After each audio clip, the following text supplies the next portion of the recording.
बाहेरचा मेयोनीज खाण्यापेक्षा घरीच बनवलं तर काय करायचं, मिक्सर जारमध्ये पनीर 10 ते 15 मिनटं भिजवलेले 2 लाल मिरची आणि 8-10 काजू घालायचं. त्यामध्ये ओरिगॅनो, लाल तिखट, मीठ, साखर आणि पनीरच्या अर्धं पाणी काढून घेतलेले दही घालायचं आणि 10 ते 15 लसूण पाकळ्या 2 चमचे तुपामध्ये फ्राय करून मिक्सर जारमध्ये घालून सगळे मिश्रण बारीक करून घ्यायचं. आता त्याच तुपामध्ये 3-4 मिनिटे कट केलेले पनीर फ्राय करून घ्यायचं आणि एका भांड्यामध्ये काढून घ्यायचं आणि त्यामध्ये आपल्या आवडत्या भाज्या घालायचं आणि चिली फ्लेक्स, ओरिगॅनो आणि तयार केलेले मेयोनीज घालून सगळे मिश्रण छान मिक्स करून घ्यायचं. आता 2 ब्रेड घ्यायचे आणि एका ब्रेडला टोमॅटो केचप किंवा तुम्ही ग्रीन चटणी लावू शकता आणि दुसऱ्या ब्रेडवर तयार केलेले स्टफिंग घालायचे आणि दोन्ही ब्रेड एकमेकांवर ठेवून वरच्या साईडला तूप लावायचं आणि सँडविच मेकरला तूप लावून तयार केलेले स्टफिंग यामध्ये ठेवायचं आणि आलटून पालटून दोन्ही बाजूनी भाजून घ्यायचं.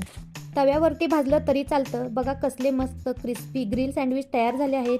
चवीला तर एक नंबर लागतात. तुम्ही पण नक्की करून बघा आणि लाईक, शेअर, सबस्क्राईब करायला विसरू नका.